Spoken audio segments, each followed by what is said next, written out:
इधर होना। आप लोग की सेवा में कौन आ रहे हैं, कैसे आ रहे हैं?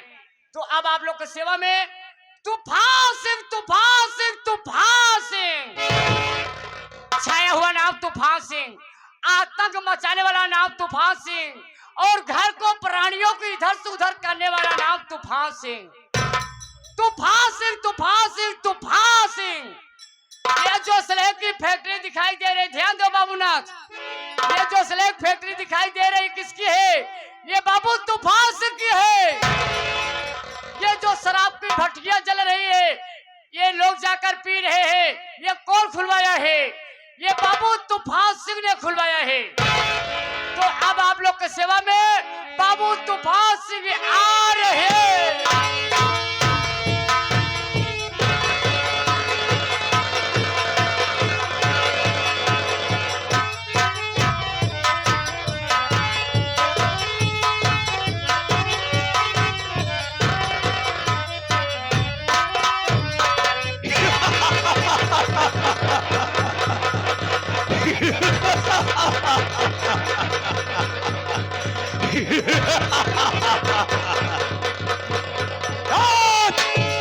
इधर मजबूर बैठे हैं, उधर मशहूर बैठे हैं।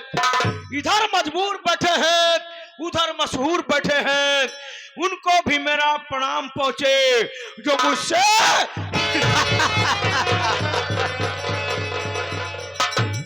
ईमान वाले रहते हैं। ईमानों के चक्कर में, ईमान वाले रहते हैं ईमानों के चक्कर में। बहादुर मुस्कुराते हैं तूफानों के चक्कर में। गुर्रा के आए शेर तो आंखें निकाल लो और सीना जमीन का फाड़ कर पानी उछाल। मानव तूफान सिंह, मानव तूफान सिंह, मानव तूफान सिंह। तूफान सिंह बहुत तूफान सिंह है, तूफान सिंह बहुत तूफान सिंह है। ना कभी सर झुकाता है, पगावा जो किया है मौत ने।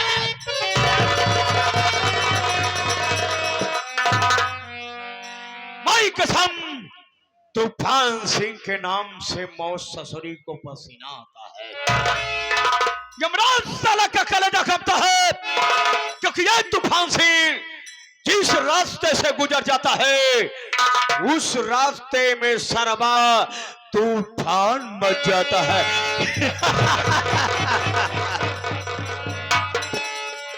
हाँ साथियों, मैं कहीं और जगह का रहने वाला नहीं हूं।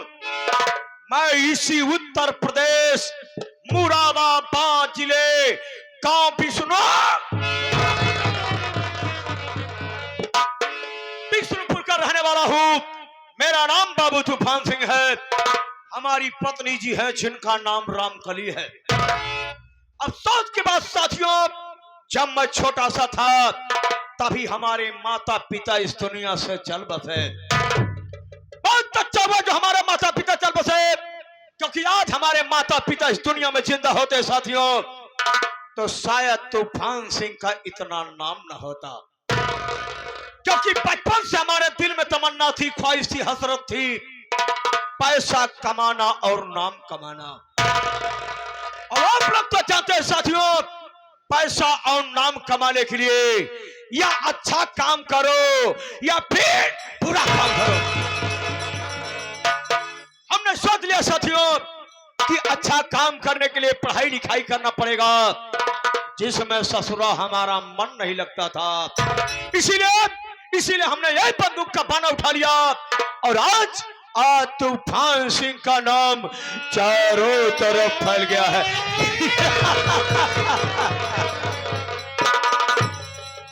हमारी शादी कहाँ हुई है साथियों? हमारी शादी भी इसी मुरादाबाद जिले के गांव किसान, हमारे साले का नाम है फौजी मंगल सिंह, और मंगल सिंह की एक पत्नी है जिसका नाम साथियों मोहनी है।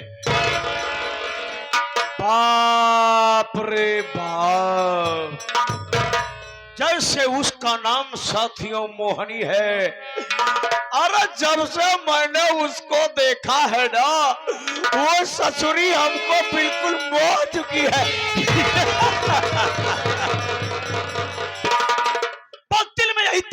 साथियों कि मरने से पहले एक रात मोहनी के बिस्तर पर सो जाऊं, तो ऐ खुदा मरने से पहले मुझको मोहनी के बिस्तर पर,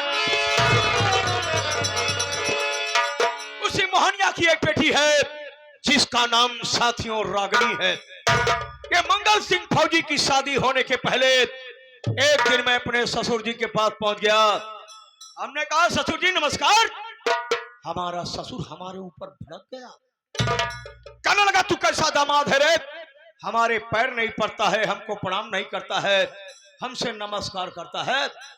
हमने कहा ससुर जी जमाना चेंज हो रहा, तुम भी थोड़ा सा चेंजिंग कर लो, अब पैर छूने और प्रणाम करने का जमाना नहीं ससुर जी, अब तो सीधे नमस्कार का जमाना आ गया है।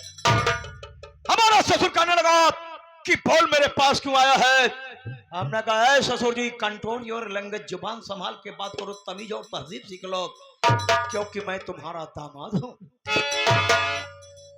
हमने कहा ससुर जी आज का वो पुराना घिसा पिटा जमाना नहीं रह गया है, आज का जमाना यह है कि माँ बाप की प्रॉपर्टी में बेटियों का आधा हिस्सा, इसलिए समझदारी दिखाओ ससुर जी, जो तुम्हारी सारी प्रॉपर्टी है, सारी प्रॉपर्टी में से आधा हिस्सा हमारी पत्नी रामकली के नाम लिख दो, ताकि तुम्हारी बेटी और हम सुकून की जिंदगी जी सके। हमारा ससुर कहने लगा अरे तूफान सिंह तू अय्यासबाज है, शराब पीता है, गांजा पीता है, अफीम पीता है, चरस पीता है, तवायफों के कोठे पे जाकर के मुजरा सुनता है। अगर ये सारी प्रॉपर्टी में से आधा हिस्सा मैं अपनी बेटी रामकली के नाम कर दूंगा तो तू सारी की सारी रियासत अय्यासबाजी में लुटा देगा। हमने कहा है ससुर जी अपनी अपनी कैपेसिटी, अपनी अपनी क्षमता होती है, शराब सबको हजम नहीं होती है। पता नहीं कितने लोग हैं ससुर जी एक पैक में टुल्लू में उल्लू हो जाते हैं। रही बात तवाफों के कोठे का मुजरा सुनना, अरे ससुर जी खुशकिस्मत खुश नसीब वाले वो हैं जिनको तवाफों के कोठे का मुजरा नसीब होता है। अगर विश्वास ना हो तो मेरे साथ चलिए, कोठे पर 5-6 नई नई तवाइफें आई हैं, एक दो से आपकी मुलाकात करा दो। इतने में हमारा ससुर और भड़क गया, कहने लगा है तूफान सिंह खबरदार अब मत बोल, और जिस प्रॉपर्टी की बात कर रहा है तो इस सारी प्रॉपर्टी का मालिक मैं अपने बेटे फौजी मंगाल। हमने कहा बे हे ससुर वाला सुधर धरे वरना हम बिगड़ गए तो सरवा पूरा इतिहास बिगड़ जाएगा। बस साथियों मैंने सोच लिया कि जब तक हमारे सास ससुर इस पृथ्वी पर जिंदा रहेंगे इसके प्रॉपर्टी का मालिक नहीं बन पाऊंगा, इसलिए अगर प्रॉपर्टी को मालिक बनना है तो सास ससुर को मौत के घाट उतारना है। मौके की तलाश करता रहा, मौके की तलाश करता रहा साथियों, मौका हमारे हाथ बहुत जल्द लग गया। किसी के द्वारा यह सूचना मिली कि हमारे ससुराल के सारे आदमी कहीं निमंत्रण में गए हैं। ठीक रात 12 बजे अपनी एयर राइफल लोड किया, बोलेरो की गाड़ी निकाला, रात 12:30 बजे पहुंच गया अपने ससुराल। पहुंचने के बाद क्या देखता हूं साथियों, चारों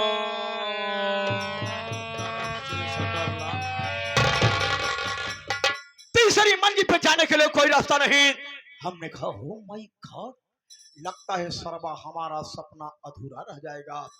धीरे धीरे साथियों हमने अपनी निगाहें तीसरी मंजिल की तरफ बढ़ाया तो क्या देखता हूं, वहां से एक पानी गिरने वाली पाइप नजर आई। उसी पाइप के सहारे मैं तीसरी मंजिल पर पहुंच गया। पहुंचने के बाद क्या देखता हूं, हमारे सास ससुर खिड़कियां खोल करके मौसम का ताजा मौसम का ताजा हवा ले रहे थे। पहुंचने के बाद अपनी एयर राइफलवा अपने ससुर जी के कनपटिया पे लगा दिया। हमारे ससुर जी की नींद खुल गई, कांपने लगा, भागने की कोशिश किया। हमने कहा ससुर जी भागो मत, बंदूक के गोली से ज्यादा तेज नहीं भाग पाओगे। अब भूल करके तीसरी मंजिल से कूदने की कोशिश मत करना, नहीं तो वृद्धा अवस्था में हाथ पांव सब टूट जाएंगे। और आजकल के कलयुग के बच्चे इतने समझदार नहीं कि तुम्हारी सारी जिंदगी सेवा कर देंगे। और साथियों, हमारा दिमाग में खटका, हमने अपने बंदूक का ट्रिगर दबा दिया, हमारे ससुर के खोपड़िया में बारूद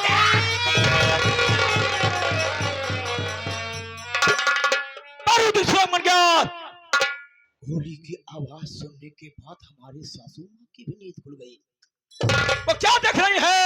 उनके पति की लाश कमरे में तड़फड़ा रही है और मैं तूफान सिंह अपने कंधे पे बंदूक रख करके हंस रहा हूं। इतना देखने के बाद हमारी बुढ़िया शेरनी मापित खड़ी हो गई, कहने लगी, तूफान सिंह, अरे तुझे तो मैं अपना दामाद नहीं बल्कि बेटा समझती थी रे, और तू हमारे मंगिया का सिंदूरवा मिटा दिया। अभी कानून के सिपाहियों को बुलवा करके फोन करके बुलवाऊंगी, तेरे हाथ में हथकड़ी और पांव में बेड़ियां पहना दूंगे।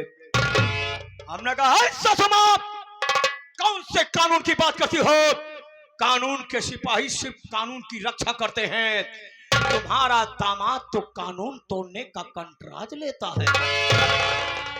साथियों, हमारी सासू मां जो ही फोन की तरफ हाथ बढ़ाना चाहा, मैंने फोन का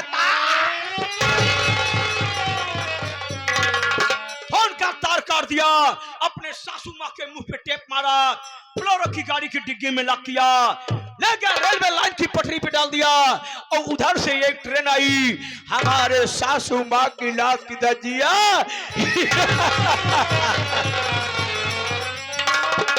मर गई साली बुढ़िया भी। अब बचा फौजी मंगल सिंह है, वो भी कभी न कभी बॉर्डर पर शहीद हो जाएगा। अगर बॉर्डर पर नहीं शहीद हुआ तो जैसे उसके माँ बाप को मारा था, एक दिन फौजी मंगल सिंह को। तो ये रहा साथियों हमारा बायोडाटा। हमारे साले साहब ने हमारे पास फोन किया था कि 2 साल हो गया अपनी बहन रामकली से राखी नहीं बंधवा पाया। इस साल मैं आ रहा हूं आपके दरवाजे पर, अपनी बहन रामकली से राखी बंधवाऊंगा। तो चलता हूं, ये खुशखबरी मैं अपनी पत्नी रामकली को देता हूं।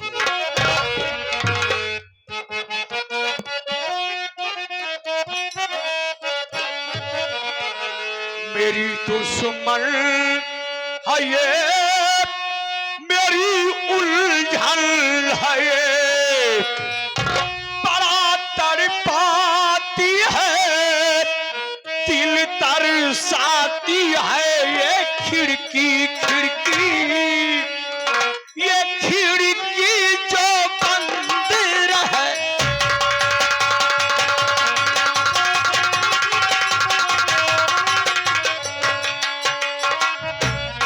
मेरी दुश्मन है ये, मेरी उलझन है ये, बड़ा तड़पाती है, दिल तरसाती है ये खिड़की खिड़की, ये खिड़की जो बंद रहे।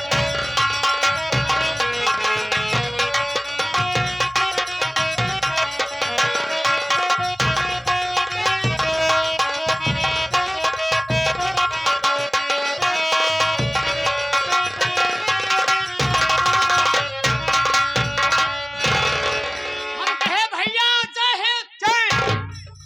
भैया मैं आपको जानता हूँ, पहचानता हूँ, लेकिन ये जो हमारे दूर दराज से भाई लोग, दर्शक लोग यहाँ पे उपस्थित हैं, बैठे हैं, ये लोग आपको ना तो जानते हैं भैया, ना आपको पहचानते हैं। आप यहाँ पे आए हैं मेरे भाई, तो आप अपनी परिचय स्वयं दे दो भैया। अच्छी बात है। हाँ, अब से मैं संगीती पर चले। मैं कौन हूँ, कहाँ के रहने वाला हूँ और मेरा नाम क्या है? दोस्तों, मैं जिला मुरादाबाद, गांव किशनपुर का रहने वाला हूँ और मेरा नाम फौजी मंगल सिंह है। मेरी पत्नी है जिनका नाम मोनी है और एक बेटी है जिसका नाम रागिनी है। दोस्तों, मेरी एक बहन है जिनका नाम रामकली और मेरे जीजा जी जिनका नाम तूफान सिंह है। दोस्तों, आज के लगभग 10 साल पहले न जाने कौन हरामजादा मेरे माता पिता को गोली मार दिया। मैं छुट्टी लेकर के घर आया, काफी पता लगाया, लेकिन उस आराम जाते कहीं कुछ पता नहीं चला। मैं मजबूर होकर के वापस अपनी ड्यूटी पर लौट गया और 2 साल से मैं अपनी बहन रामकली से राखी बंधाने नहीं पहुंच सका। जब देखो बहन फोन पर मुझसे कहती रहती है इस साल रक्षाबंधन का त्योहार है और मुझे छुट्टियां मिल गई हैं, सोच रहा हूं घर जाने से पहले बहन के घर जाकर राखी बंधाऊंगा, उसके बाद घर जाऊंगा। और इसी 15 तारीख को बेटी रागिनी की शादी है, इससे छुट्टी में दोनों कार्य संपन्न हो जाएगा। चलता हूँ अपने गांव की तरफ।